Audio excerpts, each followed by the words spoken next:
Hello, it's Sherry with Red Apple Auctions. Today I want to talk about how you can use your past galas to predict what your financial performance is going to be with your virtual gala. It seems to be a pretty common question that I get is what should we expect to raise? Chances are you might be going to leadership trying to convince them to do a virtual gala, and a lot of that is going to be predicated on what you've raised in the past.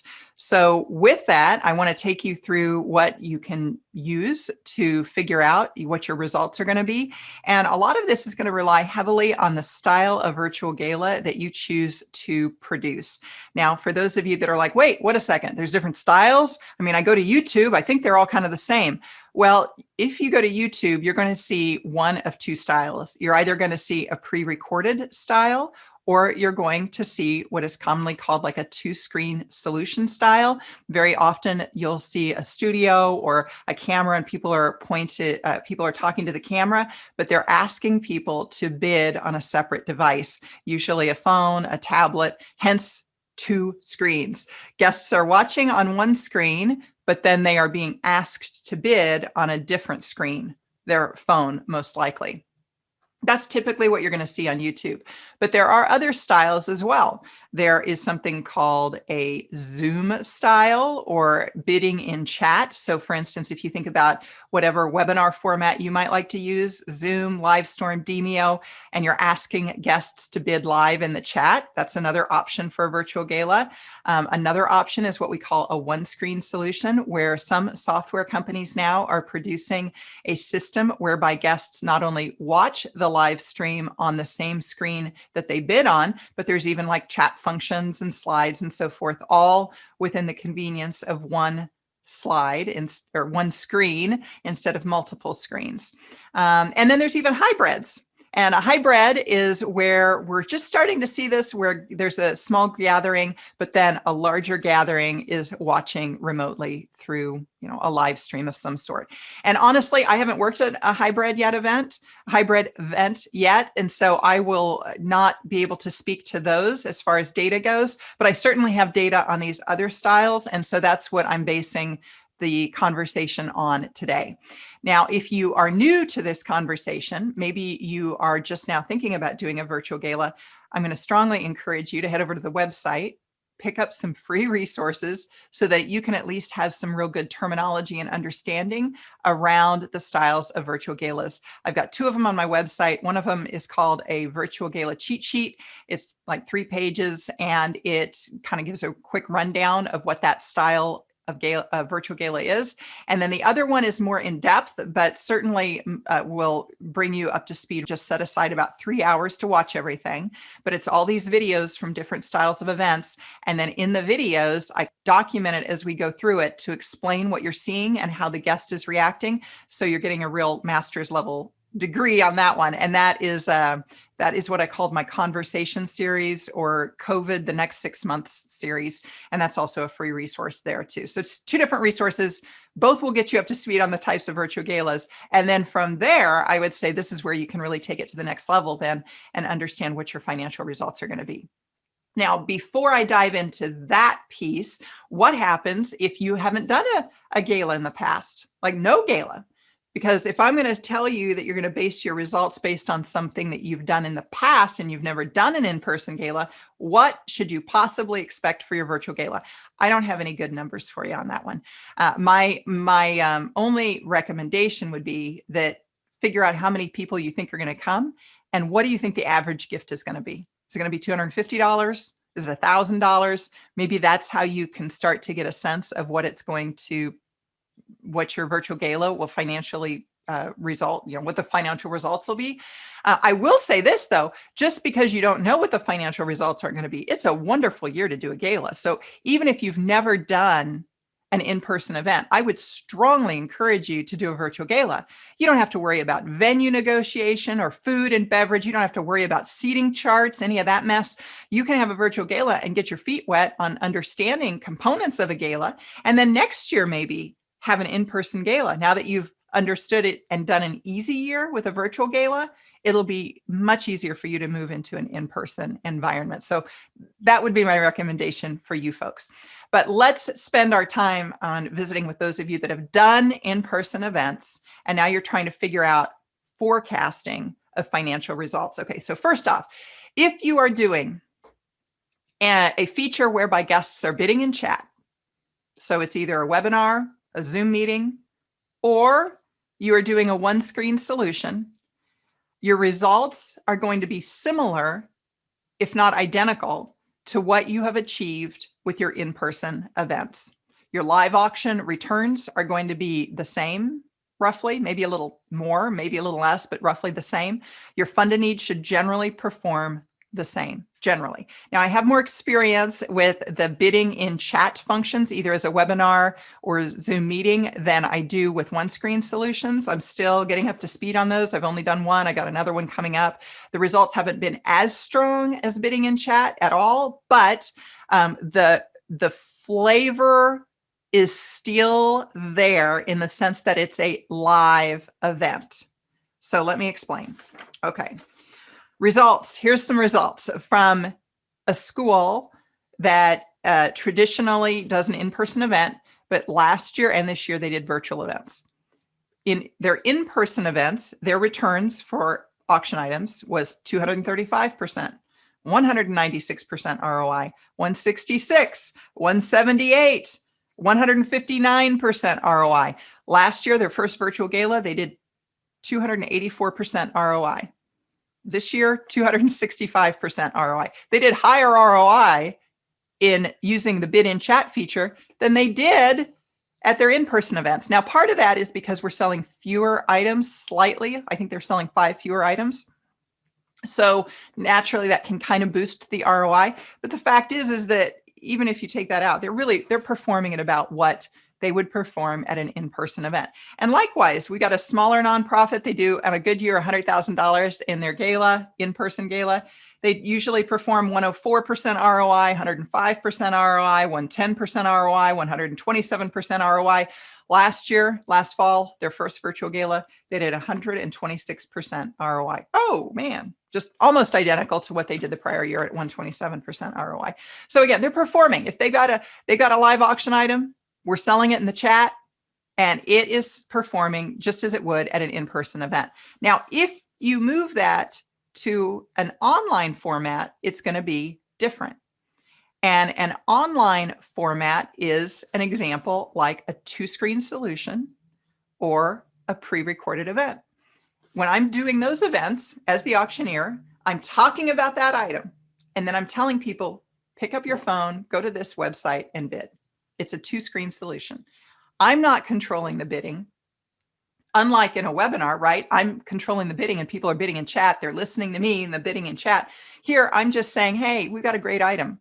I'm gonna talk it up, give you some history on it, but you need to go bid online. It's closing at 8 o'clock. Good luck. It's a different style. And I found it interesting. Recently, I was working with a group, and they have a checkout company as well that they hired to work their event. And the checkout company had written in to the client because the client was asking about what is our financial returns. You know, we've got some really big items. They did $10,000, $15,000 valued items. And the response from them said, hey, just a general note finally. In our experience, those live auction items, by virtue of the fact that they're being sold online, are behaving much more like an online auction item than they are a live item. In other words, the average virtual live auction item, when sold in a 2-screen solution, not in a Zoom style chat function, is much more likely to sell for your average yield, a percentage of the fair market value, than it is to significantly exceed it as it might in person. That's not to say that some live items sold in this way don't go bonkers. They do, but it's just less fueled by the excitement in the room than it normally would be. It's more deliberative and therefore lower bid than it might be under normal circumstances. In terms of expectation setting with the team, keep that in mind. It's true. Now, at a Zoom event where people are bidding in the chat, or a webinar event where people are bidding in the chat, or to a lesser degree in a one-screen solution when people are bidding live, so they're watching me in the camera, but bidding directly there, that is very similar to an in-person event. At an in-person event, if we think about it, if I'm selling an item and we've just kind of stalled out, right? I'm sitting there at a number and I'm like, wow, this should be selling for more. I can push this a little bit. Why aren't we selling it for more? There's things that I can do and say to elevate that bid. I can take a breather. I can let the audience pause. I can let them have a chance to look over at their partner and see whether they want to bid again. And I can do the same thing if it's in a Zoom live environment where I'm looking at that camera, or in a one-screen solution, they're bidding right there. I can say, hey, friends, whoa, clearly I'm a bad auctioneer, because if I was a good auctioneer, we would not be sitting at $4,000 on this item. So let me take a breather here. Let me just recap for you what you're going to get with this item, okay? And I can read back through it and recap some of the things that I think are going to elevate that bid. Or depending on the audience, if it's a very mission-driven crowd, depending on the item that's being sold, depending on the mood in the room, virtual or in person, I can say, friends, I think this is worth another $250 to serve the underserved in our community, don't you? Let's get them healthcare. Look at what we're doing right now. That can elevate that bid or two or three and get that extra money just to boost up those numbers, which affects your returns. It affects your yield on those items. And I can do that whether that is virtual in the camera or whether that's in person.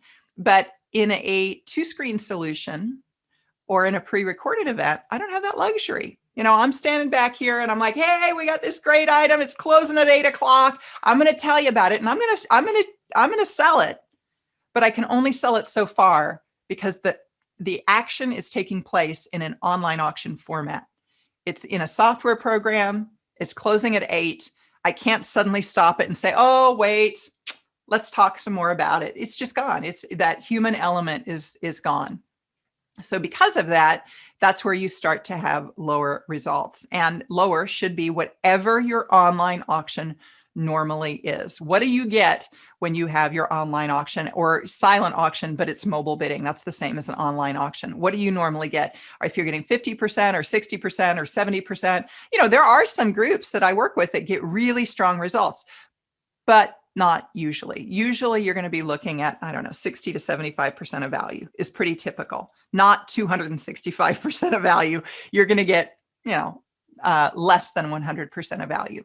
And for some of you, that's not a big deal because you're making most of your money on sponsorships. Who cares? If you're making most of your money in other ways and the auction is just gravy, the fund to need is a nice to have, not a need to have, I wouldn't worry about it. But if you are, in fact, an organization where you sell 20 items and you sell them and you rely on that income and you don't really have a fund to need or you don't do a lot of sponsorships, that's where it's going to become very important for you to make sure that you're choosing the right style of virtual gala. So to that end, if you are looking at trying to decide what to do, the first thing I would say is, well, what's important to you? What is important to you in your event? Is it auction revenue? Is it fund to need revenue? If so, then you're going to make some different decisions than someone who's like, you know what? We make all our money on some big ticket sponsorships. We're going to use this as an outreach year. We're going to see what we can do with this virtual gala format and an outreach year, and that's going to be our goals. Okay, that's fine too. That's fine too. But back end into it. So if the auction's important to you, don't go choosing a virtual gala platform. Don't go buying software don't even book your auctioneer. Think about that before you figured out what your virtual gala format's going to be. You want to figure out what's important to you. And then from there, you'll know your virtual gala format that you want. And from there, choose your software and your auctioneer. Because I should say some auctioneers will only work in one style of format. They don't want to work in other styles of format. They do this. That's what they feel comfortable in. And they don't want to expand beyond that or can't expand beyond that. And that's fine. Everybody's different, right? So you've got to find somebody who's comfortable working the format that you want. Two screen, pre-recorded, webinar style, one screen solution, all of that. You want to find somebody who's working on all of that so that it works for you. So those tools on my website are going to get you started as far as understanding the styles of virtual galas. Figure out what's important to you, then choose your virtual gala format, then choose your software and auctioneer. Maybe your auctioneer before your software. Sometimes the auctioneer can get you better deals on the software. It just depends. So might choose that around, switch that around a little bit. But the point being that you want to back end into that. You don't want to choose a technology and then be forced to do something that technology does that really doesn't serve you. I had a client recently, and it's a new client. They had bought a software and they wanted to do something with their fund to need. And I'm like, yeah, can't do it with that. Sorry, you got sucked in. You bought the wrong technology, wrong software. It won't do what you saw that and thought that was pretty, thought you could do it with this. You can't do it with that. You gotta be a little savvy when it comes to this, which means a lot of education on your part. It's been a tough year for everybody learning a lot of stuff, but that's just the way it's got to be if you're going to get what you want in the end. Kind of like hiring a contractor around the house. I've been doing a lot of that recently over the last 3 years, hiring people. Some aren't going to do some things. And I had to do a lot of research up front to know what I wanted before I hired the contractor, because otherwise they're like, yeah, we don't do that, or they're very bad at it. So one of the two. Okay, so for other great tips on auctions, I would encourage you to head over to redappleauctions.com. Check out the free resources there that are available to you, and keep in touch through the newsletter as well. That's a great tool to sign up for. I'm Sherry with Red Apple, and hey, as always, good luck to you in your fundraising gala.